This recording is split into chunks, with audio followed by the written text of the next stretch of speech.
தமிழ்நாட்டில் வேண்டாம்னு சொல்லி டிலீட் பண்ண கட்சியை பற்றி நம்ம ஏன் பேசணும், டார்க்னஸில் ஏன் கல்லெறியணும் அப்படின்னு கேட்குறாரு. சரி, அது ஏடிஎம்கே சொல்கிறாருன்னு நம்ம புரிஞ்சுக்கிறோம். அப்போ வந்து திமுக தீய சக்தி, அதிமுக ஊழல் சக்தி, தாவேகா தூய சக்தி, ரைட் தானே? இப்போ அவர் குறிப்பிட்டாரே இன்னைக்கு பேச்சிலேயே செல்வி ஜெயலலிதா அப்படிங்கிறது அது தீய சக்தியா தூய சக்தியா ஊழல் சக்தியான்னு அவர் சொல்லும். இப்போ அந்த டார்க்னஸ்ன்னு சொன்னது ஏடிஎம்கே சொன்னாரா? வேற அலையன்ஸ் 2 பேர் தான் இருக்காங்க. டிஎம்கே பற்றி பேசுகிறோம், என்டிஏ கூட்டணியில் இருக்கக்கூடிய மற்றவர்களே சொல்லலையா அவர்? தமிழ் மாநில காங்கிரஸ் சொல்லியிருப்பாரு நினைக்கிறீங்களா? அப்போ ஏடிஎம்கே சொல்லணும், பிஜேபி சொல்லணும். ஏடிஎம்கே தான் டெலீட் பண்ணப்பட்ட கூட்டணிட்டார். தமிழ்நாட்டில் ஆட்சிக்கு வரவங்க யார் வாய்ப்பு இருக்குது? ஏடிஎம்கே வாய்ப்பு இருக்குது, டிஎம்கே வாய்ப்பு இருக்குது. டிஎம்கே நான் எதிர்க்கிறேன், ஏடிஎம்கே நான் எதிர்க்கல, ஏன்னா டெலீட் பண்ணப்பட்ட கட்சின்றார் கூட்டணிட்டார். ஓகே, நான் அப்படியே வச்சுக்கிறேன், அப்படியே அவர் சொன்ன கரெக்டாக. அப்போ டெலீட் பண்ணப்பட்ட கூட்டணியில் அதுக்கு தலைவராக இருந்த செல்வி ஜெயலலிதாவை என்ன இருக்கிறார்? திமுகவை தீய சக்தின்னு சொல்லிட்டார், அதிமுக ஊழல் சக்தின்னு சொல்லிட்டார். அதிமுக ஊழல் சக்தி என்றால் ஜெயலலிதா அவர்கள் என்ன சக்தி அது சொல்லணும். அவர் எதுக்கு நான் வந்து ஜெயலலிதா மாதிரி இருப்பேன், எம்ஜிஆர் மாதிரி இருப்பேன் ஏன் சொல்றாரு?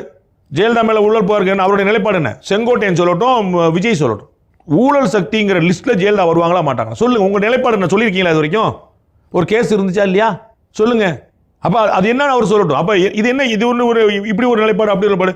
அதிமுக ஊழல் சக்தின்னு எப்படி சொல்லுவார் அவர்? சொன்னான்னு யாருக்காக சொல்றாரு? திரும்ப சசிகலாக்காக சொல்றாரா? சசிகலா கட்சியில் இல்லை. திரு எடப்பாடி பழனிசாமிக்கு இருக்காரா? கன்விக்ட் ஆயிருக்காங்களா? செல்வி ஜெயலலிதாக்காக சொல்றாங்களா? நீங்க மாத்தி பேசுறீங்க.